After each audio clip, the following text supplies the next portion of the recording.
Tem uma coisa que está deixando o consumidor de cabelo em pé. Preço do arroz, do feijão. Lucas Herrero está conosco. Oi, Lucas.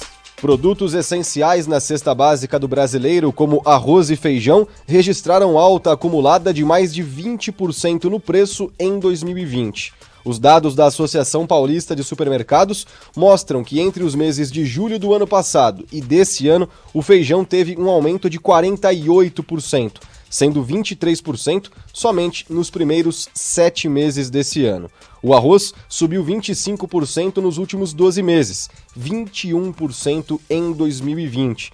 E um pacote de 5 quilos encontrado no passado por R$ 15, hoje chega a custar R$ 40. Outro item importantíssimo, o leite, teve um acréscimo de 18% em comparação a julho do ano passado, 21% apenas nesse ano. E o óleo de soja também teve um aumento médio de 23%. O presidente Jair Bolsonaro comentou sobre o assunto e disse que se reuniria com as entidades do setor para tentar segurar a margem de lucro, pedindo até patriotismo aos mercados. Ninguém vai dar canetada em lugar nenhum. Veio o dinheiro do auxílio emergencial, veio, o pessoal começou a gastar um pouco mais, muito papel na praça, a inflação vem. Nós estamos conversando, produto da cesta básica, aí não estou pedindo um sacrifício, né?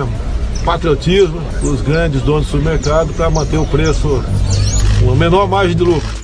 A ministra da Agricultura, Tereza Cristina, em conversa de manhã aqui no Jornal Gente, falou um pouco sobre os motivos que levaram a essa subida no preço desses produtos. A área plantada vem sendo diminuída ano a ano.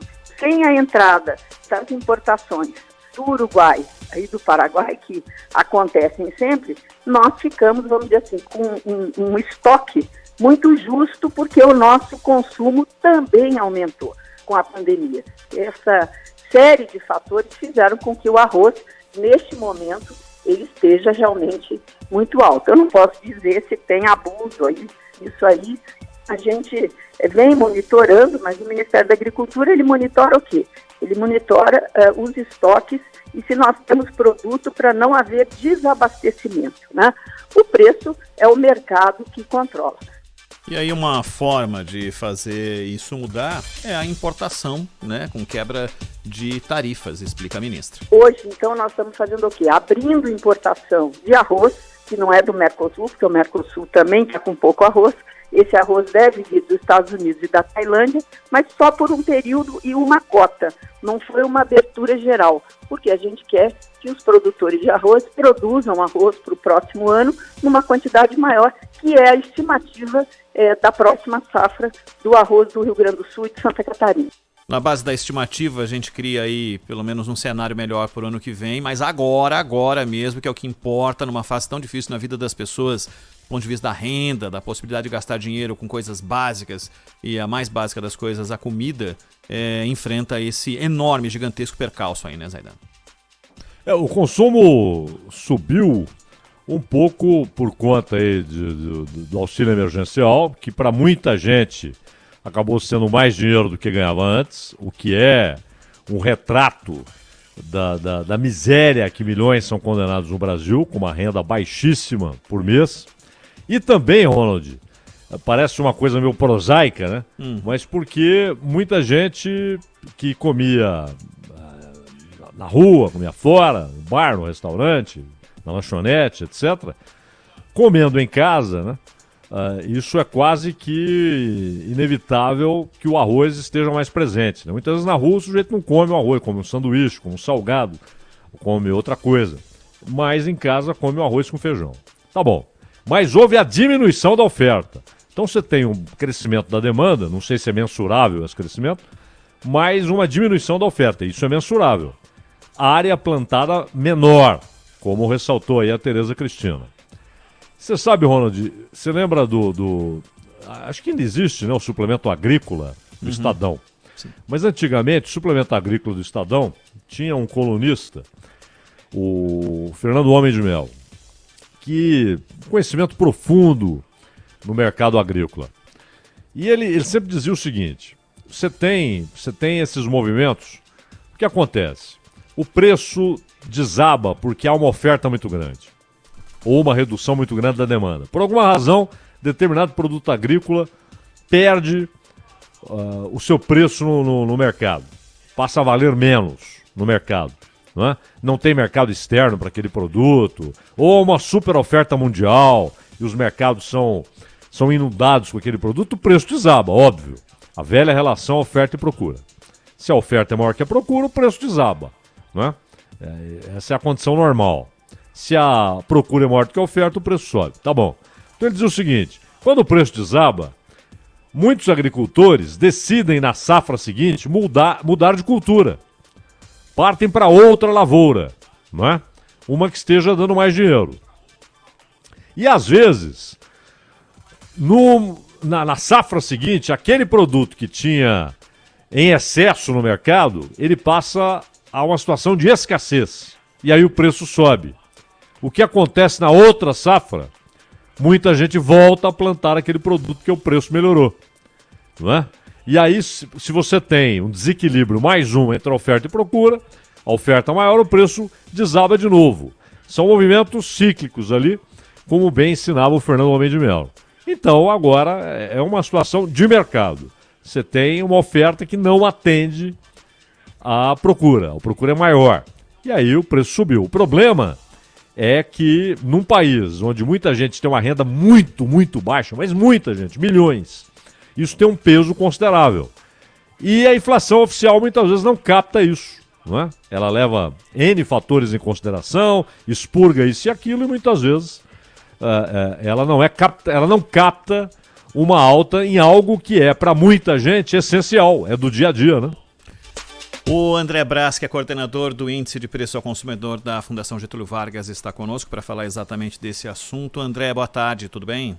Olá, boa tarde para vocês e para os ouvintes. Como é que você tem avaliado esses últimos dias? É claro que, como vocês lidam com preços ao consumidor, claro que esse é um cenário que para vocês estava muito claro, estava, e entendo que está, e já se dá para projetar alguma coisa para frente do que vai acontecer. Mas, André, o quanto o dólar é uma influência importante em tudo isso que está acontecendo na gôndola, no preço final? Pois é, o dólar é importante porque à medida que a nossa moeda foi desvalorizando, essa desvalorização já acumula algo em torno de 36% de agosto do ano passado a agosto desse ano, o Brasil foi se tornando assim um país mais atraente, né, para compra de mercadorias, né? Então a China foi aumentando seus volumes de compra, e especialmente em carne, soja, milho, e à medida que esse volume aumenta, a oferta desse produto no mercado brasileiro diminui e a família de derivados acaba inflacionando, né, aumentando de preço. Isso tudo é agravado também pela própria desvalorização, porque se a gente precisa importar alguma coisa, isso vem mais caro. Então a família de derivados da soja, o óleo de soja já foi destaque na inflação hoje divulgada pelo IBGE, dentro do IPCA. O arroz também está nessa pauta e também tem subido de preço. A carne nem se fala, já sobe de preço há 2 meses consecutivos, né? Então essas pressões devem continuar à medida que a taxa de câmbio também segue em desaceleração, né? Há 2 meses consecutivos ela desacelerou mais, a média, né? O câmbio médio de junho estava 5,20, depois passou para 5,28 e agora finalmente 5,46 em agosto e segue pressionado no mês de setembro. Então a inflação vai seguir registrando esse aumento de preços em torno dos alimentos. Tem alguns alimentos que subiram por efeito sazonal, é um efeito temporário, né? A gente não precisa se preocupar muito com isso, e acontece de forma repetida todo ano. Quais? Como é um pouco do que aconteceu com o leite, por exemplo. Perfeito. O volume de captação do leite diminui no inverno, e aí o preço sobe, mas com a chegada aí do tempo das águas, né, as condições de pastagem melhoram, a expectativa de que haja alguma devolução desse aumento acumulado no curto prazo. Mas existem produtos que têm aí uma persistência maior, né? A gente tem visto aí a questão de vários alimentos da cesta básica, né? Com variação acumulada em 12 meses, na casa de 2 dígitos, né? É o caso da carne, é o caso do arroz, é o caso do feijão, todos com aumento superior a 20%. Então, isso é uma dificuldade muito grande para famílias de baixa renda, né? A família de classe média alta tem uma cesta de consumo muito diversificada, que é um pouco que está refletido no IPCA. Os alimentos pesam 20%, comprometem 20% do orçamento. Agora, quanto menor a renda da família, maior o peso de alimentação. E tem famílias que a renda é tão baixa que basicamente tudo é comprometido com a compra de alimentos. Então ali existe uma inflação bem generalizada, né? Todos os produtos que a família procura estão mais caros. Agora, famílias de renda mais elevada não, porque só 20% do orçamento ficou bem pressionado com essa alta recente dos alimentos. Agora, os outros 80%, muitos serviços, né, que a família consome no dia a dia nem estão disponíveis, como ir ao cinema, ao teatro. Alguns estão com a demanda muito baixa ainda, procura de passagem aérea, de hotelaria, e isso tudo acaba se refletindo em números baixos aí dentro do IPCA, ou até queda de preço, né? Nessa apuração que chamou a atenção foi, então, o comportamento mais recente dos alimentos e da gasolina, que segue aí oscilando em função do preço do barril do petróleo e também em função da desvalorização do real frente ao dólar. Nesse início de setembro, gasolina já anunciou queda e já pode pressionar um pouco menos, a inflação do mês em curso. Da mesma forma, nós vamos ter aí uma queda de plano de saúde, né, porque não vai haver reajuste, né, em 2020, ele foi adiado para 2021, e uma parte do reajuste previsto para esse ano já vinha sendo incorporado pelo índice oficial. Isso vai ser estornado logo agora no mês de setembro, e é um estorno próximo de 2,5%. Então isso já vai servir de âncora também para a inflação em curso. Então a inflação geral vai seguir baixa, embora caiba um ajuste para a nossa expectativa de 2020, que estava abaixo de 2%, e aí avança um pouco mais na direção de 2,2%, mas ainda abaixo do piso da meta, né? Lembrando que a meta é 2,5%, o limite inferior a meta é 4% para 2020, e o limite inferior é 2,5%. Então a nossa expectativa vai para 2,2%, número ainda abaixo, né, do piso da meta, indicando que a inflação segue como não sendo um desafio para a economia, mas é um desafio para os brasileiros mais humildes, porque, de fato, esses percebem, né, pela importância que a alimentação tem na cesta de consumo deles, uma inflação muito mais alta. Que, afinal, só de janeiro a agosto, segundo o IPCA, os alimentos já subiram 4,9%, quase 5%, quer dizer, o dobro da variação média acumulada pelo índice nos últimos 12 meses, né? Então é um número significativamente alto. Zaidan, o André Brás está conosco. Boa tarde, André. Olá, boa tarde. Bom, nós sabemos que, claro, não é um exercício simples, né, a composição ali para chegar ao índice de inflação. Mas, ao mesmo tempo, todos nós, eu imagino que você também no seu dia a dia, né, muitas vezes se depara com o aumento de custo da sua vida, né, daquilo que você gasta regularmente, mês após mês, muito diferente da inflação oficial. É claro, é óbvio que nós temos inclusive diferenças de uma cidade para outra, não é? Então a inflação na cidade de São Paulo ela é diferente da inflação em Recife, é diferente da inflação em Manaus. E ao mesmo tempo, por exemplo, pessoas de idade gastam muito com medicamento, não é? E você falou em plano de saúde, o impacto é de 2,5%, eles estavam falando no aumento de 25%, uma paulada que virá no ano que vem, né? Parece que não devemos contar com nada mais do que um adiamento, mas não um cancelamento. Então vem uma paulada e muitas vezes, para muita gente, o plano de saúde representa quase metade do que o sujeito ganha, porque ele é obrigado a ter. Pessoas de idade têm uma inflação muito particular, né? Porque gastam mais com medicamentos, etc. E mesmo tendo um plano de saúde, os que ainda podem ter, parte dos gastos vem na conta do plano de saúde. Então o plano não paga a consulta inteiramente, assim por diante. Procedimentos, né? Uma parte fica para o consumidor. Ou seja, esse sentimento que acho que todos nós temos em algum momento ou em vários momentos, de que a inflação oficial não traduz a nossa inflação, como é que você lida com isso como um técnico e ao mesmo tempo como um cidadão, que deve às vezes também ter essa interrogação, né? Bom, a inflação média, ela é uma estatística, né? E é uma estatística mais geral porque pega famílias, no caso do IBGE, de 1 a 40 salários mínimos mensais. Mas nós sabemos, economistas sabemos que a percepção da inflação vai depender do seu hábito de consumo, do que você habitualmente gosta de comprar, prefere consumir, né, a nível de produtos e serviços. Ou vai precisa, depender também da sua renda, porque a renda vai determinar qual o tamanho da cesta, né, se ele é diversificado ou não. e também da configuração da sua família. Se a sua família tem mais idosos, tem mais crianças em idade escolar, sua percepção de inflação vai mudar. Então muda de acordo com o seu gosto e preferência, com o seu nível de renda e com a configuração da família que você vive, né? Então é difícil desenvolver uma estatística que satisfaça a perfis de consumo assim tão diferentes um do outro, né?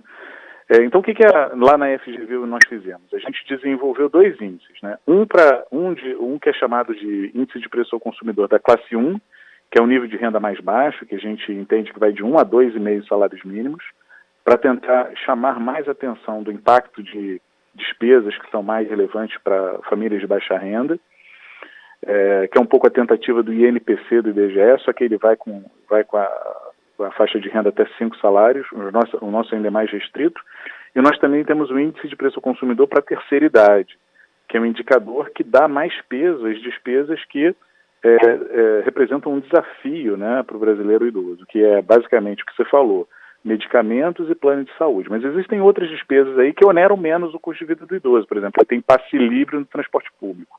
Então, o transporte público pesa menos no custo de vida do idoso. Então, esse fator também é considerado quando a gente desenvolve o índice para a terceira idade.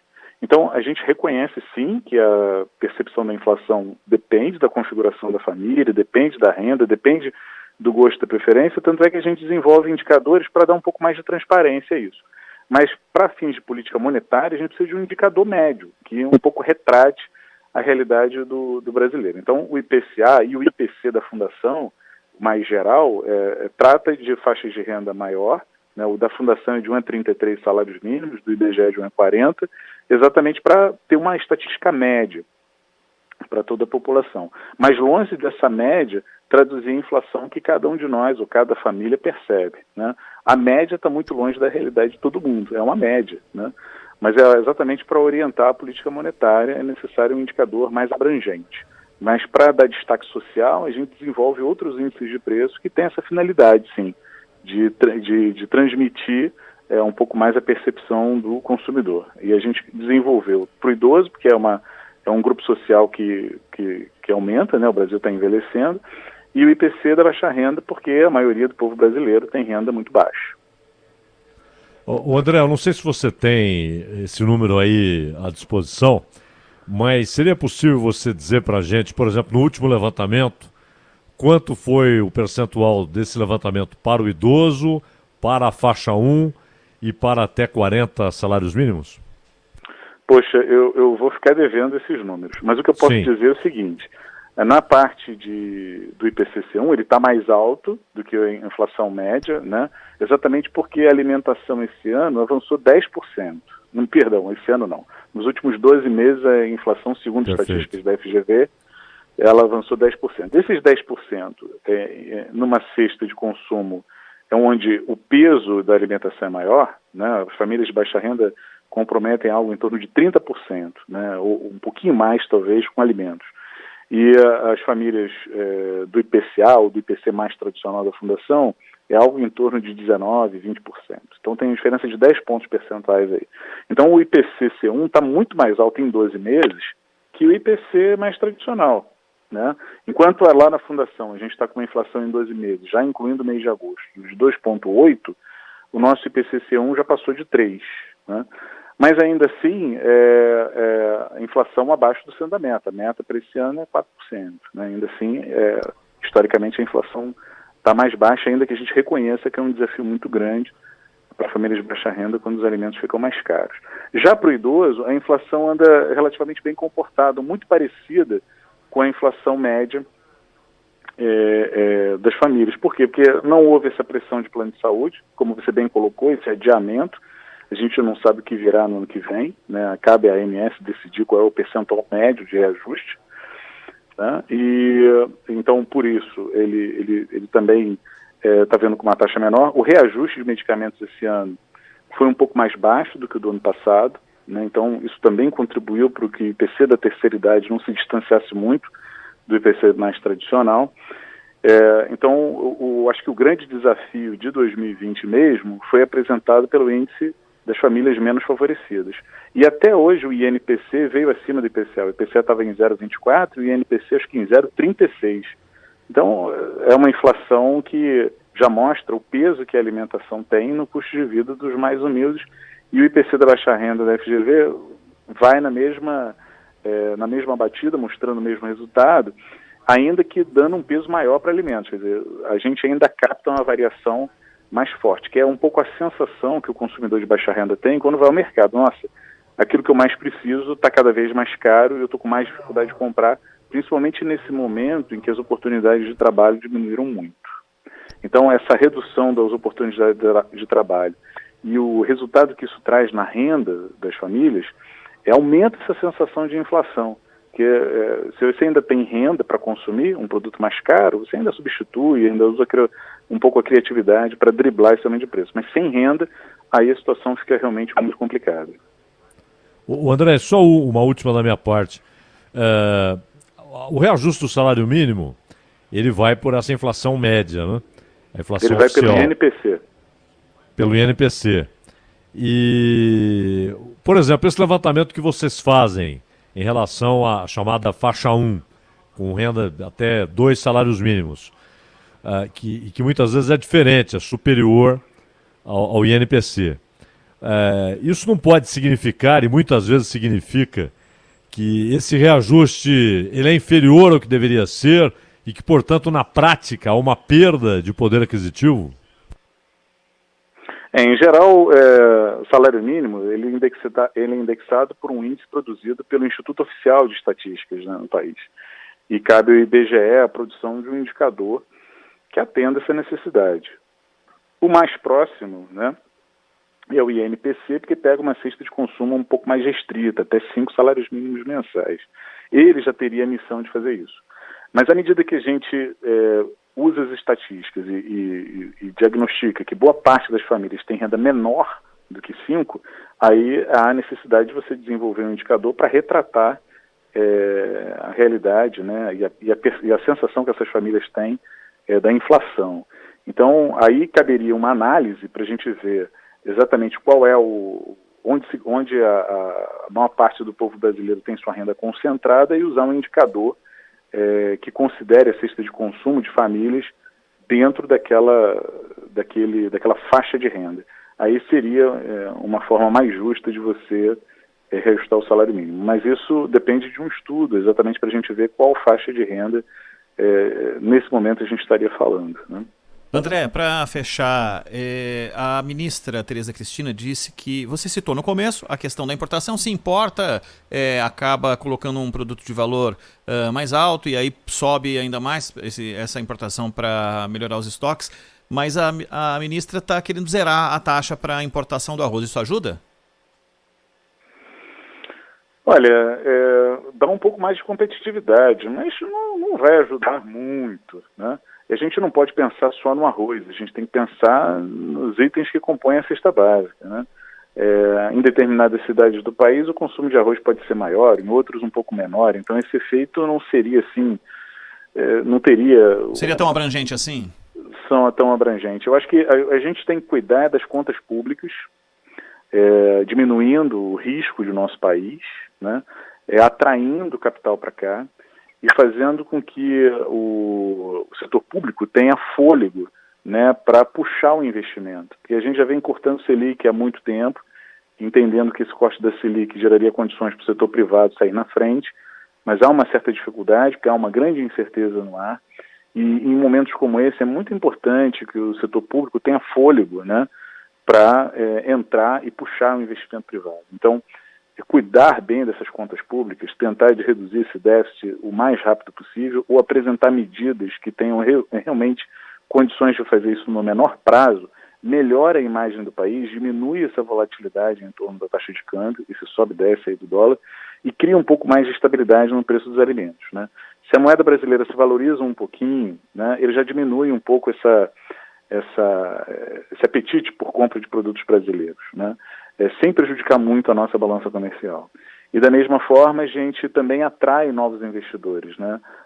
Acreditando que o nosso governo tem um comprometimento maior com a redução do gasto público no menor prazo, para que isso atraia investimento, aumente a expectativa de emprego, renda da população e que os mais pobres tenham mais condição, com empregados e com renda, de driblar eventual choque de oferta que possa acontecer em torno dos alimentos, que pesam muito na vida. Mas, enfim, eu acho que isso teria um efeito mais abrangente e duradouro do que exatamente cortar imposto, né, de um determinado produto da cesta básica. André Brás, coordenador do Índice de Preços ao Consumidor da Fundação Getúlio Vargas. André, muitíssimo obrigado pela sua entrevista. Até uma próxima. Eu que agradeço. Um abraço para vocês e para os ouvintes. Até uma próxima. Até.